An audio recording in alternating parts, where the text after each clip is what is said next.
Support for this podcast comes from RZL HVAC Zoning Technology.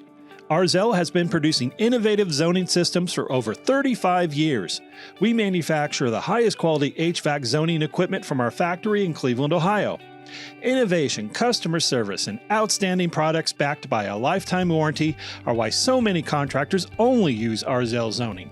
We offer easy-to-install solutions from a basic two-zone system all the way up to custom zoning applications. For more information, go to rzlzoning.com or email us at marketing@rzlzoning.com.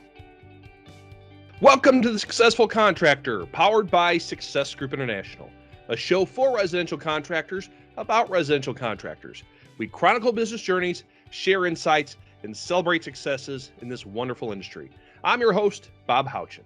Hello there, SGI family and other contractor friends. I'm so thankful you're here. As a reminder, all episodes of the Successful Contractor Show are available on YouTube as well as your podcast player of choice. Today's show is a great discussion I had with Steve and Rose Beaver of Steve's Plumbing, the Jogging Plumbers in Rogers, Arkansas. Back in 2007, Steve had a successful plumbing new construction business. It was profitably doing about $1.2 million a year. But then the recession hit and new construction business dried up. And as you'll hear, Steve was forced to pivot. His lovely wife, Rose, entered the business, and the two began a journey into residential service. Over the last 14 years, they've turned Steve's Plumbing, the Jogging Plumbers, into an incredible success. With 3 trucks, they're aiming to hit $1.9 million at double-digit net profitability. They could add 2 more trucks today, and they probably will when they find the right people. Steve and Rose's story is a great one. It's proof that it's possible to make massive changes to your business and find success, even though it may seem a bit scary. With that being said, let's hear the rest of the story from the couple themselves. Here's Steve and Rose Beaver from Steve's Plumbing in Rogers, Arkansas. As a quick aside, we had some technical difficulties with this interview, but I'm still confident you'll enjoy it and take away a nugget or two. Steve and Rose, great to see your smiling faces today. Great to have you on the show. For those who haven't had the true pleasure of meeting you, can you share with them your name, your company name, and where you guys are located? Steve Beaver, Steve's Plumbing LLC, Rogers, Arkansas. Very good. And my Who's that name's lovely Rose lady? Beaver. Rose. Very And- good, Steve. Same company, I'm sure, right? Yeah. Okay. Right, No, that's correct. That's right. Well, we're really glad to have you, and for lots of reasons, but namely, first of all, you guys have just been having a great last couple of years, if I'm not mistaken. Can I share with everyone how the company's grown, maybe the last couple of years? We've been growing at about 6% the last, about 3 years now. Uh-huh. And most importantly, at a very good profit margin, too, if I'm not correct. Yes, we're double digit. Beautiful, beautiful. And when you guys started now, let's see, you guys started with us in 07. It wasn't always that 1.8 you're thinking million. That's a number you're thinking you're going to hit this year, right? Yes, we're hoping to hit 1.8. We're hoping to hit 1.9. 1.9. But that wasn't that way in 07, correct? If I'm not mistaken. Well, in 07, we actually did 1.2, but most of that was new construction. Oh, okay. Very good. All right. So we'll have that to chase a little bit. So, all right, before we get too deep in your story, though, I want to be sure to kind of bring up the people that are helping you along this journey in business. Who kind of talk through maybe your team in the office there. Who's all in the office right now? Okay, well, right now we have our office manager, Tasha Mauser, and we have 2 call takers, Very good. Brenda and Jenny. They're fairly new with us right now. And then Okay. I have a part-time accountant, and her name is Charlotte, and then me. Okay. So that's what we do in the office. And then Steve is now out of the truck, and he's in the office some. He does a lot of helping the technicians if they get, need parts, or taking care of any difficulties that they're having if he needs to help them, Sure. figure out whatever work he's doing or whatnot. So Right. And how many trucks do you guys have running right now? 3 right now. 3 right now. And one of them is your grandson, correct? Yes. Very good. Very good. Now, let's see. Now, he's been a crown champion a couple times, right? Kyle has? Two or three times? Three times. Three times. Kyle's been crown champion 3 times, and then our other 2 employees have been crown champions once. That's so, great. So they are all doing very, very well. That's fantastic. That's great. That's great to hear. Well, we'll dig into what makes them so successful in a minute, but I do want to circle back to your story before we dig too deep into the nuts and bolts of the business. So let's see if the website is accurate. I'm sure it is. You guys got started, Steve's Plumbing, 20 some odd years ago? 87. 87. Oh, okay, more than that. Yeah. All right. What were you doing before that, Steve? Were you working for somebody? Did you always have your own business? No, I was working with my brother, and he got burnt out on it, so I jumped in, started doing it full time, or kept going then. Okay. All right. Now, Rose, were you always in the business, or were you doing something else? No, I joined the business actually in 2000, the last of 2007, 2008.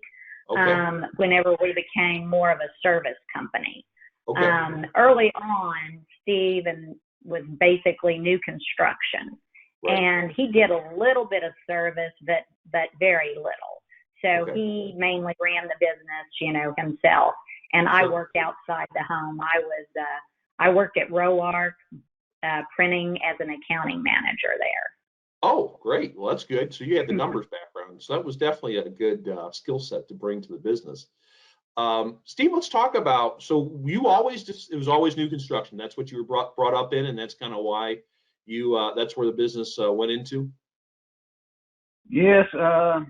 When I first started plumbing, we was just strictly new construction. We didn't do any service. Mm-hmm. Really, we didn't do any service until I went out on my own. And I picked up like home buyer's warranty and was doing their service work, and it just kind of went from there. Okay.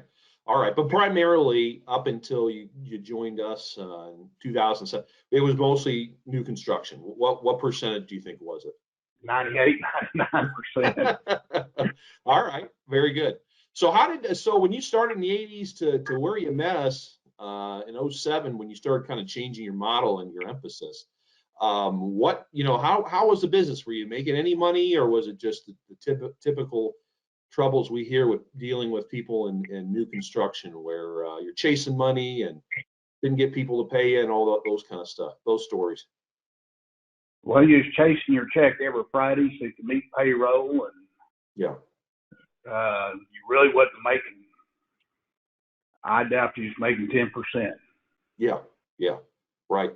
Yeah, and then just never any cash in the business, and just probably lots of stress. Rose, what was your impression of the business back in those days before you joined it? Was just watching Steve just work and not really much come of it?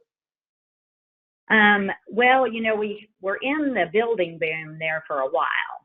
Everybody was building, new construction was going. Right. So he was doing fairly well. Okay. But when the bust hit, it was late 2007, 2008.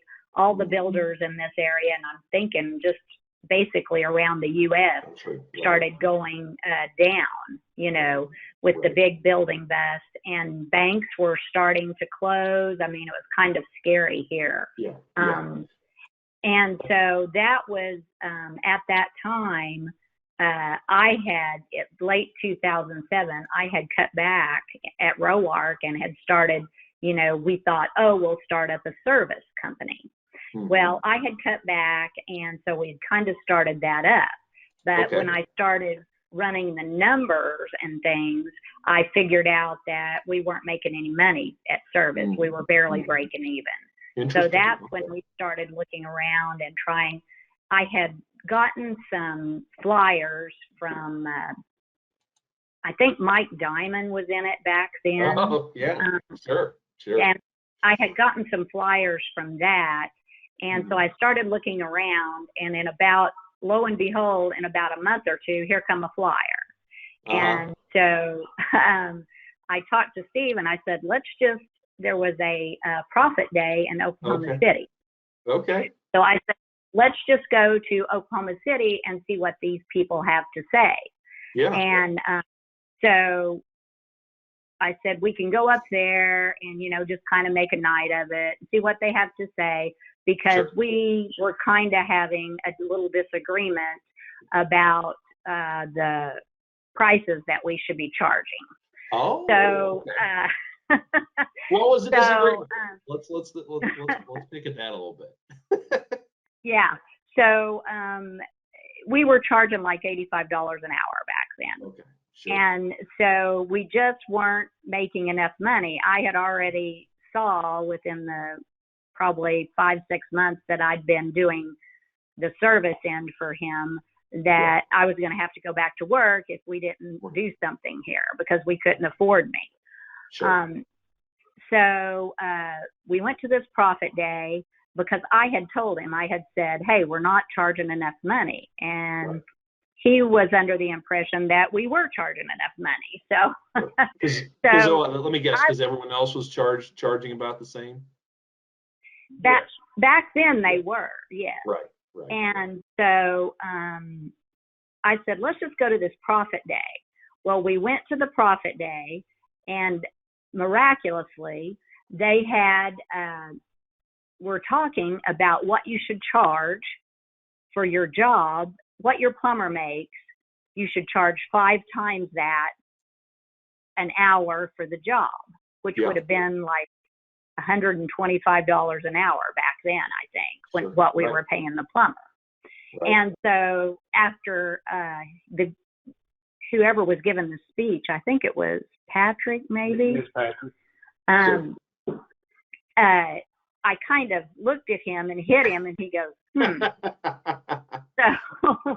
So we kind of, we listened to the meeting and everything, and then we signed up and joined PSI, and we kind of just I give them credit just for us being in business right now because, we weren't priced right, and that's one of the main things you need to do is get priced right, or you're going to go out of business. You can't stay in business. For sure. So the first thing we did. Yeah. No, I was going to say, Steve, before we get into too much into what you guys implement, Steve, what did you think of Profit Day and them telling you needed to increase your prices that much? Do you think we were crazy, or what were your impressions? No, I've seen a lot of tools you could use to grow your business just from the profit days. Right. But when my eyes really opened up, though, was at Expo. Okay. Because let's see, back then it was Profit Day to Expo, right? There was no EP. I forget when we changed things, so that's why I have to ask. Yeah, we went to let's see, we actually joined in December, and then we went to Expo in January. Okay. And what's that? Where was it? Do you remember? Los Angeles. LA. Okay. Oh wow. So that was a big trip. So you went out there. So what about Expo opened your eyes? Mainly when I think it was Terry was up there talking about, well, if you charge a service fee, how many customers do you think you'll lose? Yeah. And he's going, maybe 1%. Yeah. I was going, well, that's not bad. Because we can make a lot of money off the service fee then, start making money off of that. And he said, if you raise your prices, what percentage do you think you'll lose? Okay. And it's like 10%. Well, that was well worth it to me. Sure, for sure. Rose, what was your impressions of Expo? And seeing all these people and they're talking business, and what did you think of it? Well, what's funny is back then, you signed up and then they said you come to Expo, and then if you decide that you don't want to join, you have 2 days, and then you can just just leave. You don't have to join. Right. We'll just let you out of your, you don't really have to do anything. They'll just let you out of the contract or whatever we signed earlier. Yeah. And so we're sitting there in Expo, and they're kind of telling us all about the price guides, about the invoices, these kinds of things that I knew we needed to implement because, believe it or not, we would go to Walmart and buy a little book, like a notebook, and it had like invoice on it, and that's Sure. how we were invoicing, writing them down, hand Right. writing them down on that, and just charging, the $85 an hour or whatnot. Yeah, for sure. So, right. So, I knew that we needed to implement all that because, I was an accounting manager, and I'm like, we have to get organized here because service is different than new construction. You have so much more paperwork. You have a lot of things that you need to keep track of more, because you have one builder. So, it's easy to keep track of one builder or two builders or something like that when you invoice them. But every day, if you're going to collect and you're going to do, 5 or 6 calls or whatever, you've got to have an invoice to go with it. Sure. And so anyway, we were pretty green about this whole thing. We did, we were on QuickBooks at the time. So, we did have access to put stuff in a system, but we didn't have a system really in place for the service. So that's what really sold me was, number one, they talked about the pricing, which got Steve on board with that. Number two, we had price guides. We could do invoices. We could have those pre-printed invoices. And that's exactly what we started with. So when we were going to these meetings and listening, to everybody talk and go through all this, it's kind of mind-boggling at the time, because they went through so much stuff all at once. Right. But it's so funny, neither one of us ever talked about just not joining. I mean, at that point, we were just like, yeah, we've got to do this. Otherwise, we've got to get something in place, a system in place so that we can grow the business. Sure. It's a lot to take in, though, in a week. I know you go from new construction mindset. You weren't even in the business to all of a sudden we join this meeting, and now we're going to another meeting, and there's all these other contractors, and they're throwing all this stuff at us. Let's see, you guys had the big binders too back then, right? You date that era. Oh yeah, we still got them. You still got them. There you go. So we had to ship that home, and we get home, and then we wait for them to show up. So all right, so you go to this intense week-long meeting, all these changes you're told you need to make. How did you guys approach everything? What did you do? Like, what first 2 or 3 things did you guys do right away to kind of start reshaping your business? Well, I think actually Steve Huff called us. No, that was later. Wasn't? Okay. That was later, but he did call us. Well, the first thing we did was I signed up for the call taking class. Okay. And we implemented a service fee. Okay. Very so, I thought I knew everything about answering the phone, right? Sure. So, so anyway, when I went to the class, I think it was a guy named Don that taught it back then. Oh, yeah. Yeah. And it was a very good class, and it opened my eyes. Well, we were going to implement this service fee, and I was scared to death, because I'm like, oh, we've got to tell somebody that we're going to charge $39 to come out, because that's what we started with. Right. And so I would answer the phone and I'd go, okay, and there's a service fee of $39. And I'd kind of say it fast. In case they could just make sure they can hear it. It was sad. So I would think they might miss it. But then nobody ever, people weren't questioning it. Right. And so, and then it just became a habit. And that is one of the first things we did. The second, and another thing we did right away was implement the invoices and raise our prices and go to the price book. That's great. So let's see. So back then, was it pretty much, did you just basically start over and it was just you, or did you have a couple other techs that stayed with you from the construction days, or what did it look like in the field? Well, to back it up just a little bit. Yeah. When we came back from vacation after Thanksgiving, I had to let, I think it was 12 guys go. Right. Because the builder was going under. Sure. And so I kept 3 of them. Yeah. And I should have only kept 1. Right. But after probably 4 months, we was down to just me and one other guy, and then we started going from there. Yeah. Yeah, Now, and go Don had actually been with PSI a little bit, I think, in Arizona. Yes. So he was more of service tech oriented. The other employees were not. Okay. You know,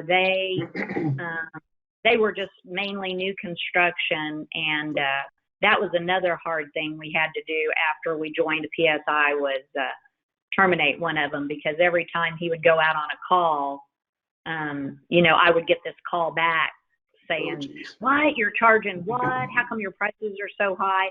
And, you know, after so many times, you can kind of tell it's the tech that's causing that, not the customer.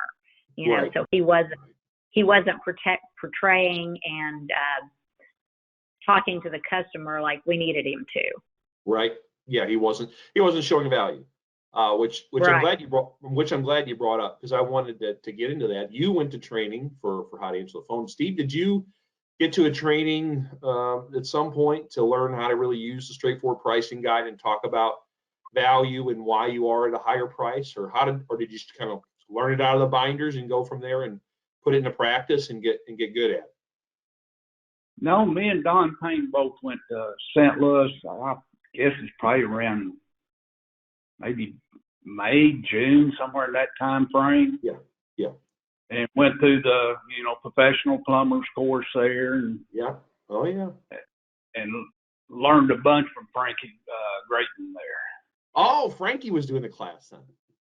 Uh-huh. Oh, yeah, he taught it both. I went through it.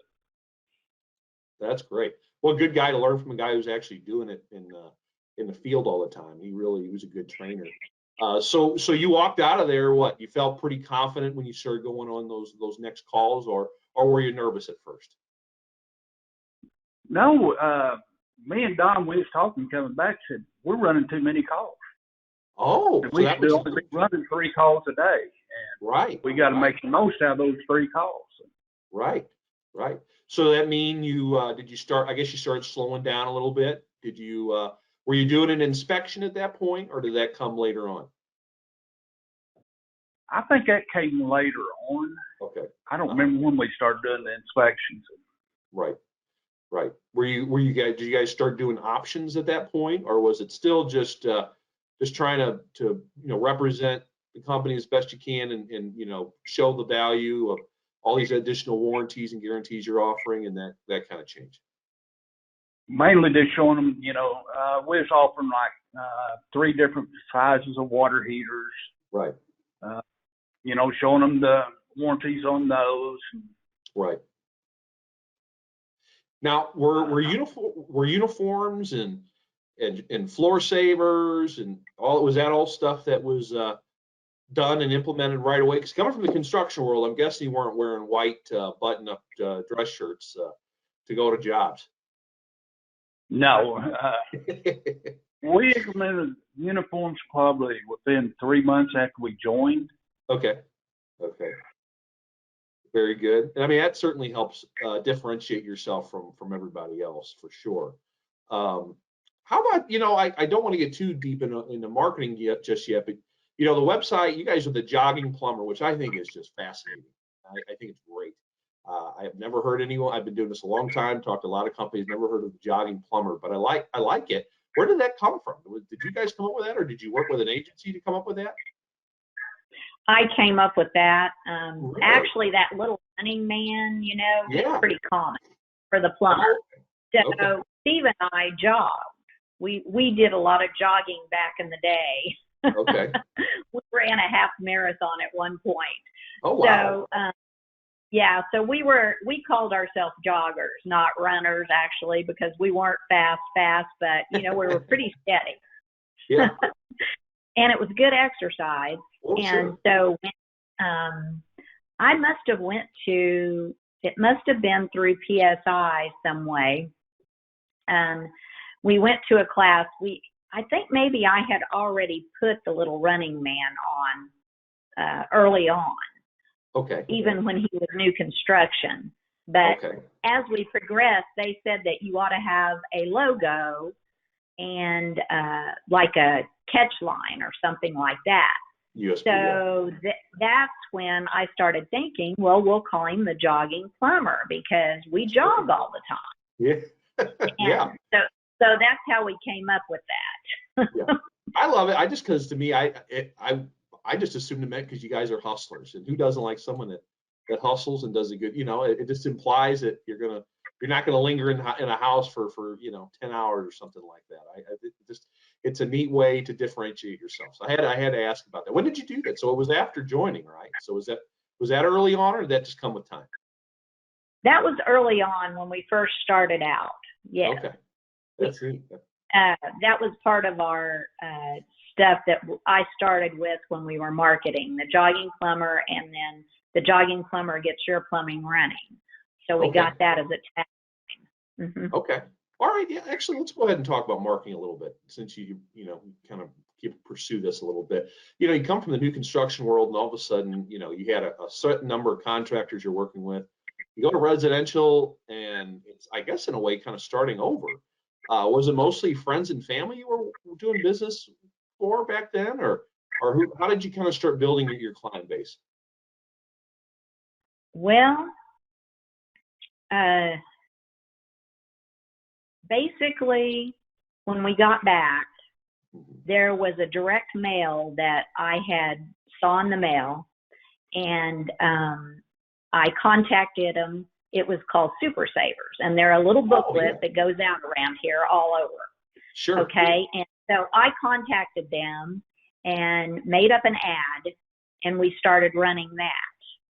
And of course, we were in the phone book, and Steve had been in the new construction business, so we had our phone number out there for a long time. Some people already used us and called us a little bit for service, but not a great number of people. Right. So with that being said, we just we started trying to get our name out there. Right. And it takes a while to get your name out there, and it's a little scary when you're going from new construction to service. Right. And we were still doing a little bit of new construction at the time. Sure. But our last builder in 2008, probably by May or June of 2008, he was done too. Mm-hmm. So then we were strictly just going on service, and almost a lot of the plumbers around here, the builders were going down. They were taking some of the construction companies with them, some of the plumbers, some of the electricians. Sure. And so it was a little bit scary, but, we just started, trying to advertise. We had our ad in the phone book. I mean, the phones didn't ring a lot during that first year. Sure. Right. We had to really, did some mailings, ourselves, where we would get our customer base that we had and mail out to them, and did a lot of praying. Right, right. I guess it helped. Steve said you guys, they realized that they're running too many calls in a day. Maybe you started spreading them out a little bit more too. That kind of helped. That helped. Yeah, for sure. But when you went into a house, you need to make the most out of that call. Right. Because that might have been the only call you got that day too. So exactly. Yeah. Talk about the mindset shift.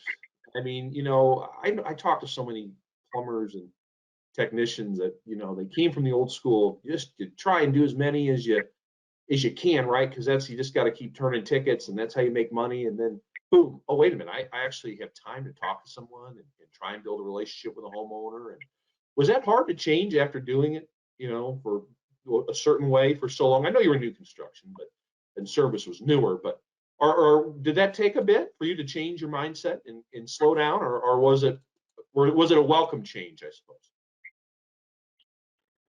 There was kind of an adjustment period there for a couple of years. I was used to going into November worrying about, do I have enough work to carry me through the winter? Right. And then all of a sudden that's gone, and you're waiting on that phone to ring. Yeah. But no, I always enjoyed going out and talking to the people in the home. So that really never changed any there. Yeah. I guess it was good. Now you just had more time to actually do it instead of worrying about getting the 7 more calls that you had that day. So I guess that was a nice benefit of that. Yes. For sure. Great. Support for this podcast comes from Redesign.co. As an SGI member, you can receive a 100% fully optimized website that's hosted for free. Have a website you like already? Redesign.co can dramatically boost your presence on Google free for 90 days. Redesign.co is also a full-service digital marketing agency that can assist you with all of your online needs, including PPC. Call 208-261-9898 or visit sgileads.com for more information, including to see how you can get a free consultation of your current website.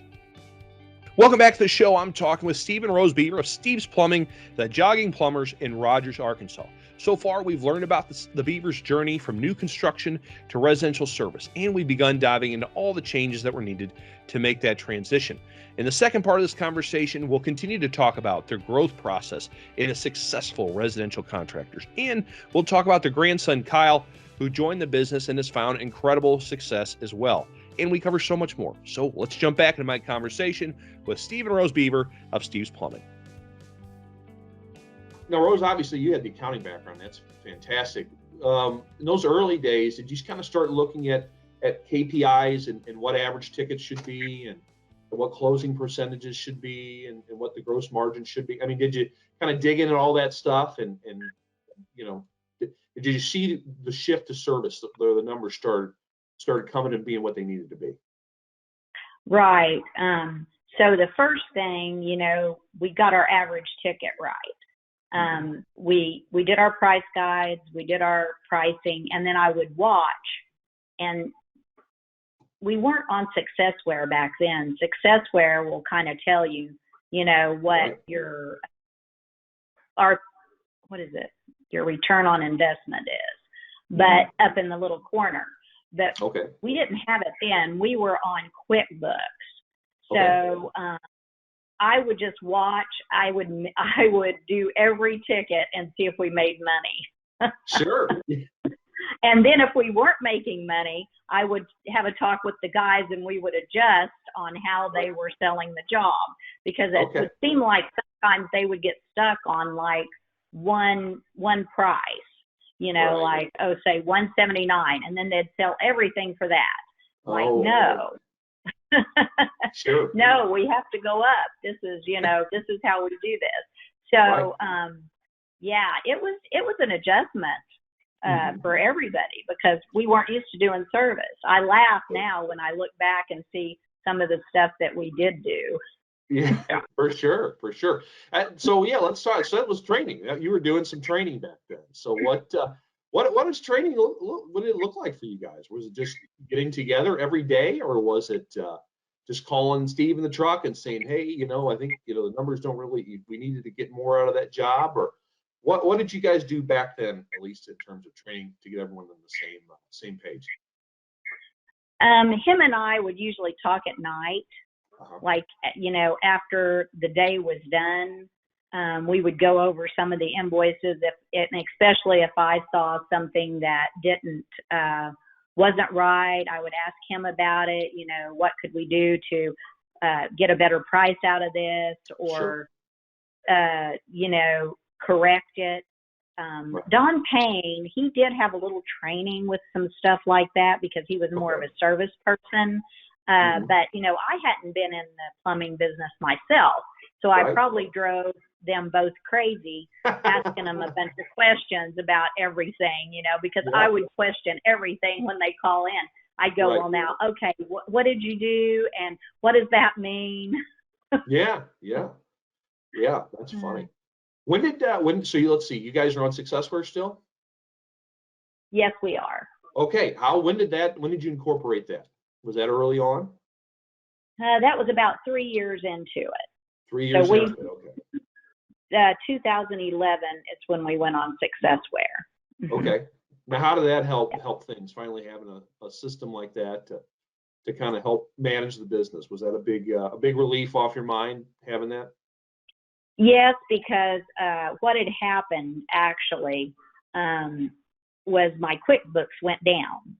Oh, wow. And I mean that, we weren't on a server or anything like that. It was just on my computer, and my computer fizzled out on me. Oh. So I had to take it to Staples, I think back then. Sure. And I said, please, can you find my stuff, because it was gone. And I was kind of in a panic, because I needed to do payroll. And all of my stuff was gone, and I wasn't backing up like I should. So there you go. And I've been there. It's a bad feeling. Yeah. And so when that happened, I started looking at that. Luckily, they retrieved everything and everything was fine. But I started looking at other avenues, because we don't have in-house IT or anything like that. We're not big enough. Sure. And so that's when I talked to the hub, and they said they were on Successware. And so we went on Successware, and we go through the internet. Okay. Yeah, mm-hmm. For sure. Oh, that's great. So that was a nice tool to have as you guys were continuing to grow and get better and more operationally efficient. Very good. Well, good. Well, let's talk. You mentioned you got three crown champions, one of whom is your grandson. How did he finally get into the business? Was that take much talking to, or was he always kind of around it and had shown an interest, or what's the background on that? Well, he was always kind of around it. He would kind of work with us some during the summer. Okay. But he went to play baseball at up in Kansas, and broke his leg. So that kind of ended his baseball. Okay. And he came to work for us. His folks kept thinking he'd go back to baseball, but when you break an ankle, it's hard to. And sure. I knew that. And we kind of put him here in the office, hobbling around, and they just kind of went from there. Yeah, he actually, his mother called me, and she said, hey, you got anything that Kyle can do, because he's driving me crazy here at the house? And I said, you know what? Yeah, I do. I said, send him over, because we were behind on our happy checks. We used to call, we call everybody. So that was the first thing he did, was he sat in there and caught up our happy checks. Okay. Now, when did he say, "Hey, I'm had enough of this office stuff. I want to go learn the trade"? Well, he worked in here for a while, while his leg was healing, and he was on one of those scooters. And and so then when his leg started healing up, we were paying him, of course, not very much an hour. I don't know if it was like $5 an hour. I can't remember. Anyway, we were paying him. And so he started going with Steve then out on calls, and anytime they had to do a dig job, sewer line, water line, something like that, Kyle started going with him helping. Okay. And so when college time came back around in August, he came to me and he just said, I don't want to go back to college. I'm not gonna, he said, as far as baseball is, I'm not that good at my classes. And he said, I just don't want to do it. I don't want to waste any more time there. Are you going to hire me? Oh, wow. He was telling you right there.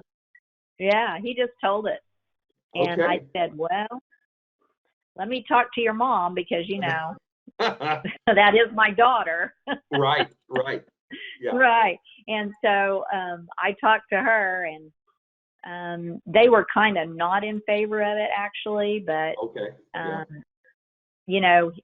she said, well, you're giving him a soft place to land. And I said, no, not really. He's an employee, and he's going to be treated like an employee, That's good. Yeah. And so that's how he kind of got into it and started doing this. and he just Okay. took right off with it. Mm-hmm. Okay, so how long ago was that? Because he's a young guy, so it's how many years has it been? 6 or 7 years? He's mid-20s, something like that, or is he older than that? That was probably 5 years ago. 5 years ago. 6 years Okay. ago. 5, 6 years ago. And did he just start when he came to work full time? Did he just ride along with you, Steve, or how long did it take him to get his own truck? He rode with me probably first year or so, Maybe 2. and then maybe no, because he's in the truck that 2 years. Probably a year and a half with me, and then he was riding with one of the other guys when I got out of the truck here for a little bit. So. Okay, all right. So yeah, let's talk over the last 5 or 6 years. Have you always been pretty steady about 3 trucks, or did you just add one after the second one after a couple of years, and then the third one the last couple of years, or what did that trajectory look like? We was at 3 trucks in 15. Okay. And actually dropped down to 2. I think it was 17.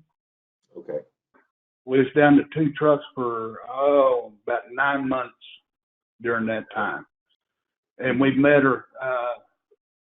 And I was happy when our numbers came back the same as the year before at the end of that year. Isn't that something? Yeah. That's funny. And so then Kyle, did he become truck number 3? Was that what happened then? No, actually, was running 3 trucks going in December and was going to add a 4th one. Okay. In January, which I was going to put Kyle in it. Well, a guy came in and quit in January or December. So okay. Kyle got thrown into that truck a month early. Yeah. Well, hey, better a month early than a year early, right? So but it sounds like he took off pretty quickly. Oh yeah, he took off quick, and then that was in December, and then in mid-January, our top tech came in and quit. Okay. And so we was down to 2 trucks then. Right. Now the other 2 gentlemen that are with you now, how long have they been with Steve's Plumbing? 4 years. 4 years. So it's been a while. Going on 4 years, I believe. Yes. That's great. Yeah, now, they started out as apprentice, and one of them now has their journeyman's license, and the other one is he's finishing up his hours to go test. Here in Arkansas, you have to have so many work hours and then so many classroom hours. Okay. So that is hard for some people to want to get into it because they have to give up one night a week, right. Of their own to go to class. Sure. No, it's a sacrifice for a long time, for sure. Now, do you have any apprentices that right now kind of behind those guys and looking to grow, or not right now? We hired one just right before we went to Expo, and we're hiring one, I think this week he started. Oh, that's great. Now, where are you finding these people? I know it's everyone says it's the hardest thing to do, and it is. Right now, any industry, it's hard to find people. So I guess mostly younger people, right? I mean, what are their backgrounds? The one we hired right before Expo, he'd worked for Walmart for 9 years. Oh, wow. And he came to us wanting a career. Interesting. Okay, that's good. Shows some ambition, yeah. And this other one, he had worked for us before and then left to a temp agency. Okay. But we're going to actually go to trade schools here before long and see if we can't get some that's in high school that takes like your shop classes. Sure. And sure. See if they want to work during the summer to see if they, want to be a plumber. Right. No, that's a good idea. That's a really good idea. So, I mean, all 3 guys, crown champions, that is remarkable. You don't hear that really ever. You might, for every person in the company to be a crown champion. So what kind of training are you doing with these 3? What are they doing individually to get their performance at that level? you training Well, every day, actually, a couple times a week? yes. Actually, Kyle has kind of took over that training part of it, Yeah. a lot of it. I mean, he likes PSI. He's bought into the PSI model. Right. I mean, basically, that's how he was brought up and Right. trained. So he doesn't know any other way.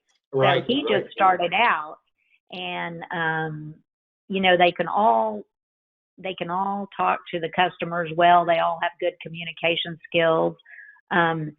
So he just basically has, as they were coming up, we did send them to some training. We've sent them to the plumbers class there with Learning Alliance. Yeah. And also we sent them to Ultimate Tech, which is a class in Little Rock that kind of helps you with hands-on stuff. That's nice. It's not too far. What, like an hour or so? About 3.5 hours from here. Oh, it's that far? Wow, I didn't realize it's that far. Yeah. Okay. Yeah. Well, still better than interplane. Yeah, so we give them a lot of training. Plus, we back them up anyway. We just tell them, if you get hung up on a job, just call us. Steve can come out and help you. Kyle can come out and help you. Somebody will be out there. But they just got the mindset from day one that, hey, we're supposed to make $500,000 a year. Yeah. Yeah. And so, with that mindset, like Kyle said, they don't, I didn't know any different. They don't know any different. And it just happened that way, Right. Yeah. Yeah. So how often, so he's leading training, do they get together, a couple times a week, or is it they just talking every morning, or how do they keep themselves sharp? Because, I mean, to do $500,000 out of a truck, that takes consistent, good performance almost every day. They talk pretty well every day about what they've done, and then about once a week they'll actually go into the training room and role play and go over technical stuff in there too. So. Sure. Yes, and we have our goal board set up where they come in every night and write their numbers down. Oh, so great. They have a goal per day that they're supposed to meet. Now we don't look at that goal so they know whether they made their goal that day or not. Sure. And, of course, like we tell them, you may miss it one day, but you may double it the next day. Wow. So, it's not like they don't make their goal at the end of the month, because that's how we look at it really is monthly. But with the goal boards in mind, that keeps them up to date on every day, looking at their numbers. Right. And I'm sure you get three guys like that who are high performers. There's a little bit of competition going on there, and they're giving each other trouble about who's where in the totem pole. They probably do. You just stay out of the way. Like, these guys keep doing it. That's all right. That's pretty funny. That's great. Now how do you, this is always and we don't have to get too deep into it, but it's always a topic that people are intrigued by, especially new members, because, they're adopting this model. And what do you guys do? What's your compensation structure for your techs? Do you do like a piece rate? Do you do hourly plus bonuses? Do you do a commission? What do you guys do? We do hourly plus commission. Okay. So we have a goal that they meet every day. Mm-hmm. And as long as they meet that goal at the end of the month, anything over that goal, they get commission on. Oh, okay. Okay. Yeah. So, that's how we do that. Okay. What's the percentage breakdown over that number? Is it? Okay. So, I believe their goal is $1,200 a day. Okay. And in anything over, they have to make that monthly, So Sure. when anything over that, they get commission on, and they get commission on that at 12%. 12%. Okay, there you go. So that's helpful for people that are listening, watching, that are intrigued by doing such things. Now, little change up, Steve. Now, when did you finally hang the tools up? I mean, I know it sounds like you get in the field here here and there, maybe to help out, but full time, when did you stop running a truck? About a year and a half ago. Oh, wow. All right. What finally made the decision for you? It was just time for me to get out. Yeah. The guys was, they was able to run their cars by themselves then, and Yeah. I might have been out longer than that. It's been a while. Sure. Was it a tough transition? I've heard, all sorts of stuff. Oh, sorry. Oh, yeah. That. I was muted. Oh, so yeah. it was a tough transition? Yeah. I kind of like to get out in the field and do a little bit, but yeah. But your body said no more of the getting under sinks all day. yeah. No, The last time I crawled under a house, I was sore for 2 days. So Now let the young guys do that. That's right. yeah. You did your time. That's funny. Let's see. All right, let's see. We've covered a lot of stuff. How about just some of the other basics? We were talking about how you first got the service business going. We didn't really talk about, you guys do a club membership of some sort? Yes, we do the Diamond Club. Uh-huh. That's what we call it. And then we do have some maintenance agreements on our water softeners. Okay. So that helps balance out those traditionally slower months, I guess, maybe here and there being able to follow up with those club members. Yes. Yeah, very good. Well, let's see. We've covered a lot here in around an hour.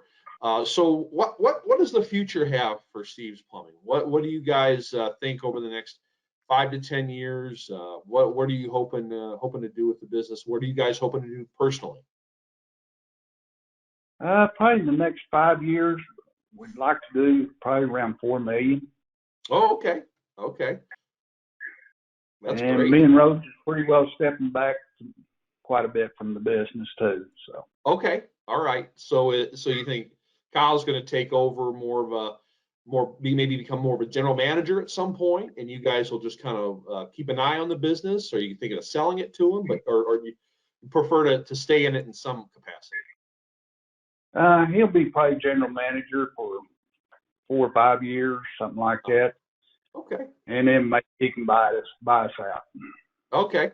Very good. That's good. Well, $4 million would be great. I mean, it's a good idea that you're going to start talking with the trade schools and start building that pipeline so you can start adding trucks. Because I'm guessing calls are not an issue right now. Are you guys staying pretty busy? We could use 2 more techs right now. Right.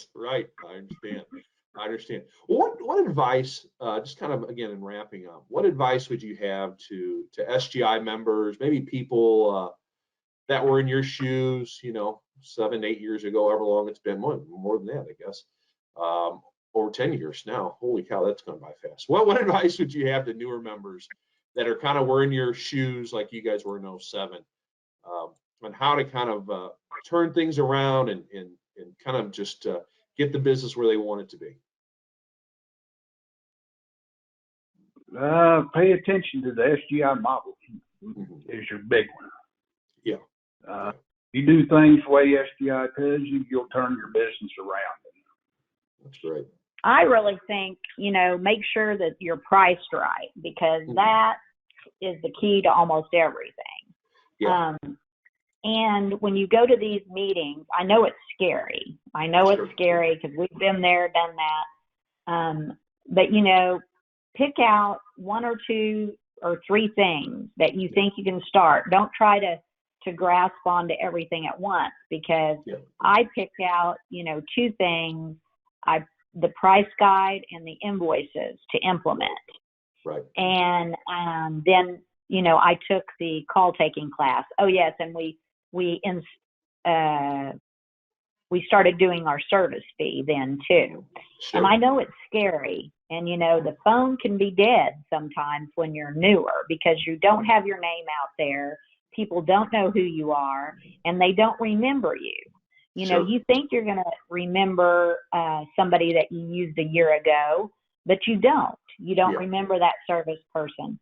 So, you know, you have to keep your name out there in front of people too.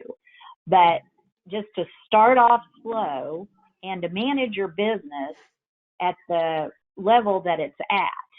Yeah. Because trying to go too fast, you can get too many irons in the pot, and then you can't get accomplished what you're wanting to get accomplished. Yeah. No, that's good. That's really good. Just one more kind of wrap up question. How nice has it been to have, you know, members? So you mentioned Steve Huff a couple of times, who's a great member, retired now, and he and Don are enjoying the retired life. But how nice is it to have people like that and all the other members that you've met over the years to kind of be able to call and bounce ideas off of? There's nothing like it. If you're having a problem, you can pick up the phone and call somebody, and chances are they've been through the same thing. So yeah. No, that's for sure. Rose, any final thoughts on being able to have those relationships and what they've meant for the business?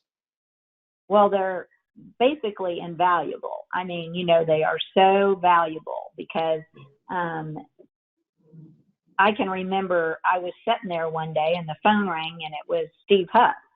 And I was sitting there thinking about, you know, what am I going to do to inspire this tech right. to sell more, you know, to up his game. And and the phone about it, and he, you know, gave me some advice, some help.